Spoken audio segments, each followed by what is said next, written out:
नमस्कार, dream 11 presents cricket धमाका खेलो दिमाग से मैं आपका स्वागत है। और हमारे साथ दो मेहमान स्टूडियो में, जैसा कि मैंने वादा किया था शाम 7 बजे आपसे मिलेंगे, बिल्कुल पहुंच चुके हैं। हम इंतजार कर रहे हैं मुरली कार्तिक भी दुबई से हमारे साथ जुड़े, जिससे कि हम बात कर सके अब जो थोड़ी देर बाद मुकाबला होने वाला है केकेआर बनाम सनराइजर्स हैदराबाद। वैसे सनराइजर्स हैदराबाद का सन तो राइज हुआ नहीं, पहले ही टीम बाहर हो चुकी है, लेकिन जैसा कि मुरली कार्तिक पिछली बार जब मिले थे ये टीम खेल रही थी, उन्होंने कहा था ये टीम केले की छिलके की तरह है, इसमें अगर पांव पड़ गया तो फिसल सकते हैं। तो केकेआर को आज फिसलना नहीं है, इस मुकाबले को जीतना है। लेकिन फिलहाल एक और मुकाबला चल रहा है जिसमें ऐसा लग रहा है कि पंजाब किंग्स जो है आज किंग्स साबित नहीं हो पाएगी, क्योंकि यहां पर अगर बात करें आरसीबी की तो विराट कोहली ने जबरदस्त वापसी की है शुरुआत के बाद। सबसे पहले हम बात करते हैं कि इस मुकाबला जो चल रहा है उसके बारे में बात कर लेते हैं कि प्रेडिक्शन क्या हो सकती है हमारे एक्सपर्ट की। मुकाबला किस तरफ जाते हुए लग रहा है मनीष बाजी? आरसीबी 16 पॉइंट्स के साथ क्वालिफाई करती हुई नजर आ रही है आपको?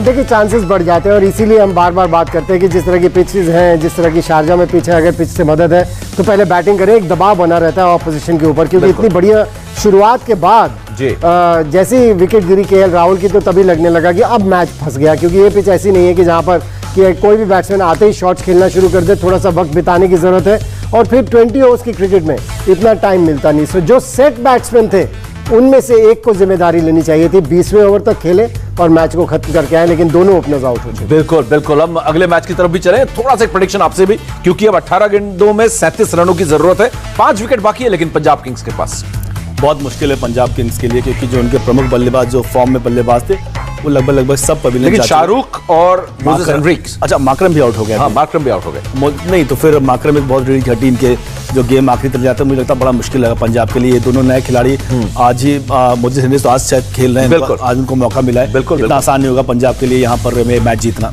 तो चलिए, यहाँ पर तो पक्का जो है जो मुहर लगना तय है यहाँ पर की RCB royal Challengers Bangalore, Virat Kohli की टीम जो है वो प्लेऑफ से पहुंच जाएगी आज की शाम कुछ देर बाद। लेकिन अब कुछ देर बाद जो मुकाबला होने वाला है उसकी बात करते हैं, जहां पर कोलकाता नाइट राइडर्स मॉर्गन बनाम केन विलियमसन। और अगर देखें यहां पर तो केन विलियमसन का पलड़ा काफी हल्का रहा है, इतिहास गवाह है यहां पर कि ज्यादा मैचेस केकेआर ने जीते हैं। और इस मुकाबले में अगर बात करें, कोलकाता नाइट राइडर्स ने एक लो स्कोरिंग मुकाबला दिल्ली कैपिटल्स के खिलाफ जीता था पिछला, और मॉर्गन के बल्ले से तो रन पूरा सूखा पड़ा हुआ है वहां पर। लेकिन इस मैच में हम उम्मीद कर सकते हैं कोलकाता नाइट राइडर्स आरपी फिसलेगी तो नहीं यहां पर आज। आप कह सकते हैं क्योंकि उनका खेलने का तरीका थोड़ा अच्छा रहा, सेकंड लेग में काफी अच्छे तरीके से खेल रहे हैं। और एक जो समस्या मुझे तो आंद्रे रसल वो इस टीम का पार्ट नहीं है, इसकी वजह से ब्रेंडन मैकलम का मैं स्टेटमेंट सुन रहा था कि ऐसे में बैलेंस बनाना, एक जब अंतर्राष्ट्रीय खिलाड़ी आपका वर्ल्ड क्लास प्लेयर नहीं रहता है तो आप में टीम को बैलेंस बनाने में दिक्कत होती है, खासतौर से ऑलराउंडर। तो उसके बावजूद भी उनके खिलाड़ियों में क्षमता है जो ये मैच जीत सके, कि एसआरएच जो सामने वाली टीम है वो इतना अच्छा नहीं कर रही है। बिल्कुल, सीधा दुबई चलते हैं क्योंकि हमारे एक्सपर्ट मुरली कार्तिक भी जुड़ गए हैं और ग्राउंड जीरो से उनसे हम विश्लेषण करते हैं कि क्या उनकी सोच है, क्या उन्हें दिख रहा है वहां पर। कार्तिक, आप जब पिछली बार मिले थे तो सनराइजर्स हैदराबाद तब भी खेल रही थी और मैंने जिक्र किया आपकी उस बड़े मजेदार बात की कि आपने सनराइजर्स हैदराबाद को एक ऐसी टीम कहा था जैसे वो केले का छिलका होता है, उस तरीके से आप फिसल सकते हो उसमें। तो यहाँ पर कोलकाता नाइट राइडर्स आपको क्या लग रहा है, कहीं फिसलेगी या मार के आगे निकल जाएगी आज?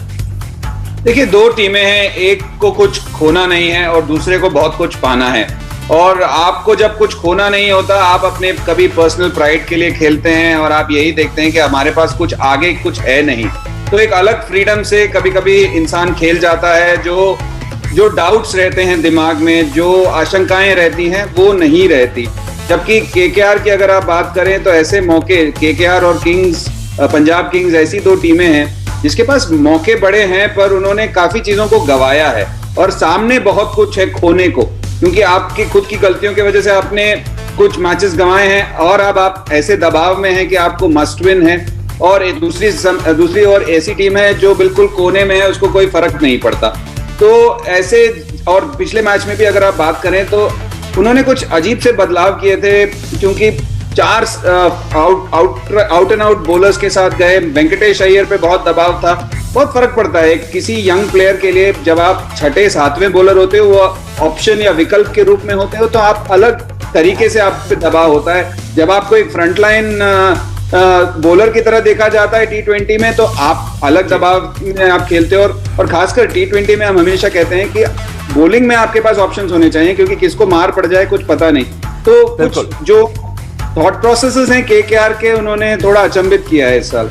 बिल्कुल बिल्कुल। और अगर इस केकेआर की टीम की बात करें तो काफी कुछ दांव पर है और ये निश्चित तौर पर जो पार्ट 2 यानी कि दूसरे चरण में आई जबरदस्त प्रदर्शन उन्होंने किया है। हालांकि कप्तान के बल्ले से रन निकले नहीं है मॉर्गन के, लेकिन टीम लगातार जीत रही है। और पाजी अगर बात करें केकेआर की टीम ज्यादा बैलेंस भी लग रही है, और यहां पर अगर आप देखें टॉस जीतकर सनराइजर्स ने पहले बल्लेबाजी का फैसला किया है, और इस टॉस के फैसले को भी आप किस तरीके से देखते हैं, क्या एडवांटेज है थोड़ा सा?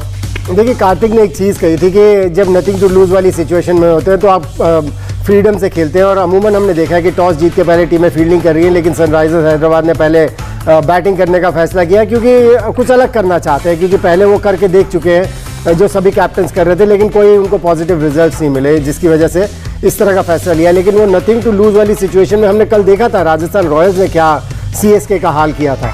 सो ऐसा तो बिल्कुल हो सकता है, लेकिन उसके बावजूद मुझे लगता है कि केकेआर की टीम ज़्यादा स्ट्रॉन्ग है, ज़्यादा बैलेंस्ड है। उसमें जो इंडियन प्लेयर्स हैं, जो डोमेस्टिक प्लेयर्स हैं, वो इतने हैं जो अच्छा परफॉर्म कर रहे हैं। बिल्कुल एक बदलाव यहां पर मुझे दिख रहा है, और क्या क्या बदलाव है आपको बताऊंगा। केकेआर ने टिम सेफर्ट जो है न्यूजीलैंड के विकेट कीपर बल्लेबाज, अगर मैं गलत उच्चारण प्रोनाउंस कर रहा हूं तो वो हमारे एक्सपर्ट्स ठीक कर देंगे, टिम सेफर्ट जो है उनको पहला यहां पर मौका मिला है। लेकिन अगर बात करें केकेआर की बैटिंग में बहुत दम दिख रहा है, और खासकर अगर इनके ओपनर्स जो है वेंकटेश अय्यर की अगर बात करें, ये बहुत जबरदस्त फॉर्म में है, और इनके बिना जो है टीम अधूरी है। और मस्ट हैव खिलाड़ियों में वेंकटेश अय्यर पहले ऐसे खिलाड़ी 9.5 क्रेडिट पॉइंट्स के साथ आरपी।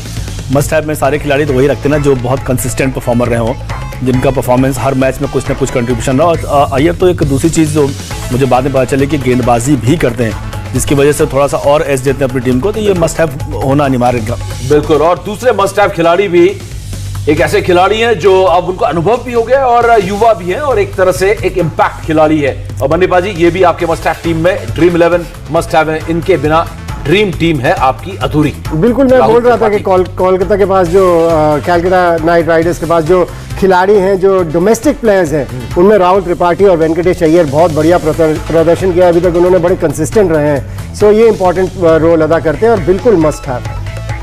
बिल्कुल, और चलिए अगले मस्ट हैव खिलाड़ी की तरफ रुख करते हैं। और अगले जो मस्ट हैव खिलाड़ी हैं वो है अफगान जलेबी, 9.5 क्रेडिट पॉइंट्स के साथ राशिद खान। और कार्तिक अगर बात करें, राशिद का प्रदर्शन भले ही टीम का कैसा भी रहा हो, लेकिन इनका कंसिस्टेंट रहा है, और जो जैसा नाम वैसा काम लगातार करते हुए आए हैं इस टूर्नामेंट में। जी बिल्कुल, ऐसे प्लेयर हैं। कभी T20 में क्या होता है, हम अभी विकल्प की बात कर रहे थे समीप, और क्या होता है कि जब आपको ऐसे टाइम पे बॉल दिया जाता है, कभी कभी बॉलर भी कंफ्यूज रहता है, मुझसे क्या उम्मीद करते हैं, क्या मुझसे रन रुकवा रहे हैं या क्या मुझसे ये विकेट ले रहे हैं। और भले ही इनके पास भुवनेश्वर कुमार हो, जिनको खुद को इंजरी रहा है, पर आप जब आपकी टीम खराब कर रही होती है ना, तो आप खुद एक द्वंद में रहते हैं कि आपसे क्या उम्मीद की जा रही है। इसके बावजूद भी राशिद खान अपना काम करते चले जाते हैं, और एक क्लैरिटी जो है उनकी, जो सोच में जो एक सफाई है, आई थिंक उस वजह से वो कर पाते हैं। इसी वजह से कभी भी आप उनको बॉल फेंक लीजिए, वो अपना काम करके जाते हैं। और खासकर मिडिल ओवर्स ऐसा टाइम है, अगर आप विकेट्स निकाल सकते हैं T20 क्रिकेट में, और आपको जब पता है कि आपके खिलाफ ऐसी टीम में जब 24 गेंदें निकालनी हैं, और बल्लेबाज सोचता है कि 24 गेंदें मैं इनको बिना विकेट दिए निकल जाऊं, तो बहुत अच्छा है। उस टाइम पे जब आप अच्छा करते हैं ना, तो आपका क्वालिटी दिखता है, और यही वजह से राशिद खान एक मस्ट हैव है, और हर बार वो निरंतरता के साथ उनका जो प्रदर्शन रहता है वो बहुत कंसिस्टेंट रहता है। बिल्कुल बिल्कुल, ये यहाँ पर क्रिकेट लॉजिक आप देख सकते हैं स्क्रीन में हमारे आ रहा है, ये है क्रिकेट लॉजिक। ये टिप्स आपको मिल रहे हैं कि अगर आप अपनी फैंटेसी क्रिकेट टीम बना रहे हैं तो ये क्यों आपके मस्ट हैव्स होने चाहिए ड्रीम 11 किट आपकी टीम में। तो ये है यहाँ पर लॉजिक के साथ आपको टिप्स दिए जा रहे हैं। और अगले मस्ट हैव खिलाड़ी है, ऐसे खिलाड़ी हैं जो हमेशा उम्मीद की जाती है कि अच्छा प्रदर्शन करे, जेसन होल्डर, एक ऐसा ऑलराउंडर जो कि एक बेहतरीन 2020 खिलाड़ी इस फॉर्मेट का बनकर उभरा है। एसआरएच के काफ़ी कम लोग हैं जो उतना अच्छा परफॉर्म कर रहे हैं इस साल, उसमें जेसन होल्डर एक नाम है जिन्होंने कंसिस्टेंट परफॉर्मेंस किया, चाहे गेंद से हो चाहे बैट से हो। जब मौका मिलता है गेंदबाजी में उन्होंने वो भी मिडिल ओवर में आके विकेट निकाले, जो बहुत ही रेयर देखने को मिलता है कि आप अपने इंपॉर्टेंट बॉलर के मिडिल में विकेट निकाल के दो, बैक टू बैक विकेट निकालें, और बल्ले से जब मौका मिलता है कुछ रन बना के अपनी टीम को देते हैं। ये भी एक इंपॉर्टेंट खिलाड़ी है एसआरएच के लिए। बिल्कुल, तो ड्रीम 11 आपको मस्ट हैव खिलाड़ी, ड्रीम 11 मस्ट हैव खिलाड़ी हमने आपको बता दिए 4 कौन कौन से हैं और उनको क्यों वो मस्ट हैव है। वो लॉजिक, क्रिकेटिंग लॉजिक के साथ हमारे एक्सपर्ट्स ने आपको टिप्स भी दे दिए हैं। लेकिन फिलहाल अगर बात करें हम ज्यादातर बात हम आज केकेआर की कर रहे हैं, क्योंकि केकेआर के पास एक टीम बाहर हो चुकी है, एक टीम अभी प्लेऑफ में जाने की उनकी जो उम्मीदें हैं वो अभी जिंदा है, तो केकेआर पे आज ज्यादा हम फोकस करेंगे। लेकिन जब बात ड्रीम 11 बनाने की आती है वहां पर हम खिलाड़ियों पर और उनकी काबिलियत पर फोकस करते हैं। X factor, dream 11 x factor कौन है अगला, उस पर हम देखते हैं। और ड्रीम 11 एक्स फैक्टर है नीतीश राणा, 9 क्रेडिट पॉइंट्स के साथ, और एक ऐसा खिलाड़ी है जो अपने दिन किसी को भी धाराशायी कर सकता है। और अगले एक्स फैक्टर है भुवनेश्वर कुमार, जिनके 8.5 क्रेडिट पॉइंट्स है। तो हम बैक टू बैक दिखाते हैं और यहां पर बन्नी पाजी की राय दोनों एक्स फैक्टर्स पर। तो देखिए नीतीश राणा वो फिर एक यंगस्टर हैं जो कैलकाटा नाइट राइडर्स के लिए बहुत बढ़िया प्रदर्शन कर रहे हैं और कंसिस्टेंटली परफॉर्म कर रहे हैं। जब जरूरत होती है वो तेजी से रन बना के देते हैं अपनी टीम को। और भुवनेश्वर कुमार जब से फिट होकर वापस आए हैं बहुत बढ़िया बॉलिंग का मुजाहरा करें। हालांकि इतनी ज़्यादा विकेट्स नहीं मिली, लेकिन ये ऐसे प्लेयर हैं जो विकेट्स ले सकते हैं क्योंकि नई बॉल को स्विंग कराते हैं। बिल्कुल भाई, स्किल काफ़ी है भुवनेश्वर कुमार में। हमने देखा अंतर्राष्ट्रीय क्रिकेट में बुमराह के साथ जो उनका पेयर बना, उन्होंने काफ़ी डोमिनेट किया था वर्ल्ड क्रिकेट को, तो दोनों तरफ स्विंग कराने की क्षमता रखते हैं, इसलिए इनको इस श्रेणी में रखा गया। बिल्कुल बिल्कुल। तो ये अलग अलग श्रेणियों में ड्रीम 11 के कौन कौन से खिलाड़ी आपकी फैंटेसी क्रिकेट टीम में हो सकते हैं, इसके बारे में हमारे एक्सपर्ट्स ने आपको राय दे दी है। और अगले श्रेणी की तरफ हम रुख करते हैं। बड़ा मजेदार कैटेगरी है ये, dream 11 high risk good return, है ना। ये ऐसा है जैसे शेयर मार्केट होता है, जैसे हाई रिस्क और गुड रिटर्न। यहां पर कार्तिक समझाएंगे जो दुबई में है, और ये वाकई में है खिलाड़ी, इसमें रिस्क भी है, किक भी है। मुरली अगर बात करें यहां पर 9.5 क्रेडिट पॉइंट के साथ सुनील नारायण। देखिए 1-1.5 साल पहले तक ये बस रिवॉर्ड ही था, रिस्क नहीं था इसमें, क्योंकि उस वक्त तक इनकी गेंदबाजी पे किसी ने सवाल निशान नहीं उठाए थे, इनके एक्शन पे। पर इनको क्रेडिट पॉइंट्स के साथ साथ क्रेडिट भी देना चाहिए, क्योंकि आरपी और मनी भैया दोनों वहां हैं। आप जब से आप गेंदबाजी शुरू करते हैं या आपका एक एक्शन जब सेट हो जाता है, उसके बाद अगर उस पर कोई सवाल या निशान करे, वापस जाना ड्राइंग बोर्ड पे और फिर उस पर कलंक हटाना, उसके बाद उतना ही पैनापन रखना अपनी गेंदबाजी में बहुत मुश्किल होता है। और वो भी इस लेवल पे, इंटरनेशनल लेवल पे, आईपीएल के लेवल पे, जहां पे इतने उच्च स्तर के क्रिकेटर्स खेलते हैं, उस लेवल पे आपको वापस आके अच्छा करना बहुत मुश्किल होता है। जी हाँ, वक्त जरूर लगा है, क्योंकि जैसे आपकी चाल अपनी तरह की होती है, बात करने का तरीका अपने तरीके का होता है, वैसे ही गेंदबाजी का जो एक्शन है वो अपना होता है। उसको वापस अनलर्न करके, वापस सब कुछ भूल भाल के वापस नया शुरू करना और फिर बने रहना एक बड़ा फैक्टर, मतलब दाद देनी पड़ेगी सुनील नारायण की। भले ही विकेटें ना मिले, इकोनॉमिकल हैं, तो इस वजह से आपको कहना होगा कि हाँ, ये अब इतना है उनके पास। जी हाँ, बिल्कुल बिल्कुल। और हमने देखा, आपने जो बात की, आप उनको शायद स्क्रीन में देख नहीं पा रहे होंगे, मन्नीपा जी और आरपी दोनों आपकी इस बात पे सहमति पे लगातार जो सर जो था वो नॉड कर रहे थे यहाँ पर। और हमने देखा है कि कई बार एक्शन बदलने से कई गेंदबाजों का करियर तक तबाह हो गया और उसके बाद वो वापसी नहीं कर पाए। ये वाकई में बहुत काबिल तारीफ बात है सुनील नारायण की। लेकिन अब हम जाएंगे dream 11 captain vice captain category में। कप्तान उप कप्तान आज के कौन हो सकते हैं, मस्ट हैव खिलाड़ियों में से हम देखते हैं कि हम चुनते हैं अमूमन। और यहां पर कैप्टन वाइस कैप्टन की बात करें तो 4 विकल्प, वेंकटेश अय्यर, राशिद खान, और 2 अगले जो हैं राहुल त्रिपाठी और जेसन होल्डर। मन्नीपा जी, आपकी कैप्टन वाइस कैप्टन कौन और देखिए 2 खिलाड़ी जिनसे मैं बहुत प्रभावित हुआ हूं, मेरे तो कैप्टन वाइस कैप्टन वही रहेंगे, वेंकटेश अय्यर कैप्टन और त्रिपाठी वाइस कैप्टन। बिल्कुल। अब मेरे वेंकटेश अय्यर जरूर कप्तान रहेंगे, क्योंकि वो भी एक ऑलराउंडर के तरीके देखने लगा मैं उनको।